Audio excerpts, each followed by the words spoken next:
उन्होंने मैं करेक्शन कर रही हूँ। इमरान खान ने कहा था फील्ड मार्शल की जगह बादशाह बन जाते, क्योंकि अगर जंगल का कानून होता है तो बादशाह बेहतर रहता अगर अपने आप को बादशाह ही कहलवा देते हैं। आज अडियाला में इमरान खान का तोशा खाना 2 केस लगा। कल रात शाम को पता चला कि आज इन्होंने जेल ट्रायल शुरू कर दिया। तो हम 6 लोगों का नाम लिखवाया था फैमिली की तरफ से। तो आज उन्होंने मेरी बहनें जो हैं डॉक्टर उस्मा खान और डॉक्टर नौरीन नियाजी, सिर्फ उन दोनों को आज इजाज़त दी अंदर जाने की।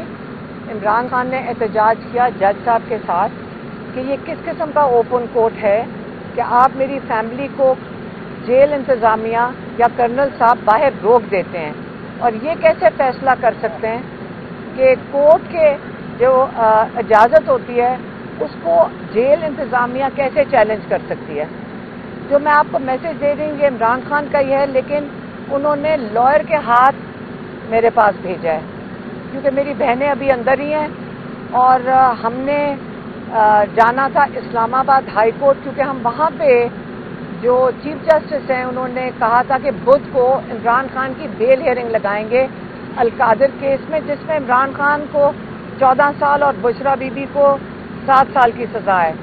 वो बेल हियरिंग को हम 3 महीने हो गए इसके पीछे फिर रहे हैं, कोर्ट के अंदर जा रहे हैं, कई घंटे लगाते हैं, लेकिन जज साहब इसकी डेट बहुत लंबी देते हैं। हमारे लॉयर कहते हैं कि ये ऐसा केस है कि आधे घंटे में जज साहब जब सुनेंगे तो इसकी बेल हो जाएगी। और अगर इमरान खान इसमें इस्लामाबाद हाई कोर्ट वाले केस में और लाहौर की जो 9 मई की 8 बेल्स लगी हुई हैं, ये 2 केसेस सुन ले तो आज इमरान खान रिहा हो सकते हैं। तो हम उस केस के लिए अब इस वक्त इस्लामाबाद हाई कोर्ट जा रहे हैं। पहले मैं इमरान खान का पैगाम दे दूं। इमरान खान ने पहले तो कहा कि माशाल्लाह आसिम मुनीर साहब फील्ड मार्शल बने, इससे बेहतर था वो बादशाह सलामत का टाइटल ही ले लेते, क्योंकि अगर टाइटल ही अपने आप को देना है तो बादशाह सलामत बेहतर रहता। एक ये बात हो गई। दूसरी उन्होंने बात की जमहूरियत की। उन्होंने कहा जमहूरियत के लिए 2 जो अहम चीज़ें हैं जिनके ऊपर जमहूरियत चलती है, एक है रूल ऑफ लॉ और एक है इखलाकियात। ये दोनों चीज़ें मोरालिटी और रूल ऑफ लॉ, तो कानून और इखलाकियात के ऊपर एक जमहूरियत चलती है। उन्होंने कहा कि उसका आज आप नमूना देख सकते हैं कि हमारे केसेस बिल्कुल लगाए नहीं जा रहे, हम कोर्टों में धक्के खा रहे हैं, जज मर्जी से केस नहीं लगाते, ना ही वो सुनना चाह रहे हैं। और ये ऐसे केसेस हैं कि बिल्कुल नाजायज़ किस्म के केसेस हैं, ये इलीगल केसेस हैं। अगर किसी और जमहूरियत में होते तो जो प्रोसिक्यूशन है उनको जेल में डाल देते। ये आप जो केसेस लगा रहे हैं, जो पुलिस ने इन पे दावा किया हुआ है और जो इनके ऊपर दफात लगाई हैं, पुलिस जेल में होती कि आपने गलत केसेस लगाए हैं। ये जमहूरियत में होता है। इखलाकियात का वो कह रहे थे कि अगर आप जरदारी की बहन के ऊपर देख लें, उसकी 5 अपार्टमेंट्स का केस नैब के पास है जो उसके मुलाजिम के नाम पे है, इंग्लैंड यूके में या मुल्क से बाहर। कोई नहीं सुन रहा। नवाज शरीफ को उनके ऊपर 22 अरब का केस था, उसके बावजूद उनको प्राइम मिनिस्टर बना दिया गया। आप अपने लोगों को जब ये बताएंगे कि जितना बड़ा चोरी करोगे उतनी ही बड़ी आपको ओहदा मिलेगा, तो आप ये बताएं कि इखलाकियात तो मुल्क में आपने नीचे तक ख़त्म कर दी। ये उनका दूसरा पॉइंट था। तीसरा पॉइंट उन्होंने बनाया था, जो लॉयर के हाथ भेजा है, वो था ड्रोन अटैक्स के ऊपर।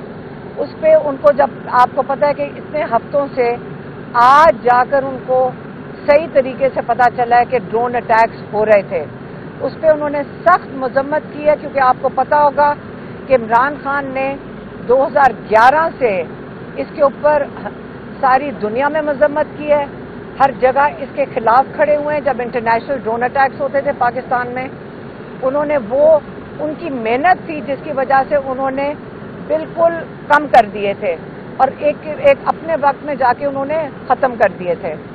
اب جو ڈرون اٹیکس ہو رہے ہیں انہوں نے کہا اس سے اگر آپ دہشت گردی کے بارے میں بات کریں گے تو جن کے گھروں میں آپ ان کے بچے مار دیں گے وہ شہید ہو گئے ہیں، ان کے 3 بچے. اور کل تو یہ بھی خبر آ رہی تھی کہ والدہ نے جب سنا یا دیکھا تو وہ ہارٹ اٹیک سے انتقال کر گئی. اس کے اوپر مجھے پتہ نہیں ہے کہ یہ صحیح بات ہے کہ نہیں، لیکن یہ بات ہمیں کل سننے میں آئی ہے. تو انہوں نے کہا اس سے تو دہشت گردی بڑھتی ہے. آج آپ دیکھ لیں کہ جتنے ڈرون اٹیکس ہوئے ہیں اپنے ملک کے اندر ہوئے ہیں اور ہمارے اپنے لوگوں نے کیے ہیں، اور یہ دہشت گردی اس سے ختم نہیں ہوتی. عمران خان کا ہمیشہ سے یہ موقف ہے اس سے اپنے لوگوں پہ اگر آپ اٹیک کریں گے دہشت گردی بڑھے گی. یہ ان کا تیسرا پوائنٹ تھا. ہاں، اور انہوں نے یہ بھی انسٹرکشن دیے ہیں کہ کے پی حکومت اس پہ نہ تو صرف مذمت کرے لیکن اس کو رکوایا جائے. یہ جو ڈرون اٹیکس ہمارے صوبے میں ہو رہے ہیں عمران خان کہہ رہے ہیں اس کو فوراً رکوایا جائے. اور مذاکرات کی بات انہوں نے کل بھی کی تھی. انہوں نے کہا میں اس وقت مودی کیونکہ بالکل اس کو کہتے ہیں نا کہ زخمی ہے اور اس کو ڈر ہے، اس کو بےزتی ہوئی ہے اس کی، جو ہماری فوج نے اور ہماری ایئر فورس نے خاص طور پہ ان کے اوپر جو ان کو ایک بہت بڑی انسلٹ دی ہے وہ بدلہ اتارنے آئے گا. اس لیے ان کو خدشات ہیں اس چیز کے. اور انہوں نے کہا ہے کہ دیکھیں اگر اسٹیبلشمنٹ اپنے ملک کے لیے اس کی بہتری کے لیے اگر بات کرنا چاہتی ہے تو وہ آ کے میرے ساتھ ضرور بات کریں، کیونکہ قوم کو متحد ہونا پڑے گا اگر یہ حملہ کرتا ہے. اور انہوں نے کہا کہ جو دہشت گردی بڑھی ہے اس کے خلاف بھی متحد ہونا پڑے گا. اور تیسری چیز جو معیشت ہے، یہ تینوں چیزوں کا بہت بڑا نقصان پاکستان کو ہو سکتا ہے. اور اسٹیبلشمنٹ کو پاکستان کی فکر میں میرے سے بات کرنی چاہیے. میں اپنے لیے نہ کچھ مانگنا چاہتا ہوں، نہ میں نے پہلے کہا ہے، نہ جو افواہیں پھیلائی جاتی ہیں اور یہ ساروں کی جو کہتے ہیں ڈیل ہو رہی ہے اور بات چیت ہو رہی ہے، یہ سب جھوٹ ہے. میرے پاس کوئی نہیں آیا. میں اب انویٹیشن دے رہا ہوں اسٹیبلشمنٹ کو کہ میرے ساتھ آ کے بات کریں. آپ نے کوئی اور میسج تھا؟ ابھی آپ میری بہنیں ابھی آئی ہیں باہر اندر سے. ہاں بس یہی تھا، وہ بتا دیا، وہ بتا دیا. جنگل کا جب قانون ہو تو بادشاہ ہی ہونا چاہیے. نہیں، انہوں نے میں کریکشن کر رہی ہوں. عمران خان نے کہا تھا فیلڈ مارشل کی جگہ بادشاہ بن جاتے، کیونکہ اگر جنگل کا قانون ہوتا ہے تو بادشاہ بہتر رہتا اگر اپنے آپ کو بادشاہ ہی کہلوا دیتے.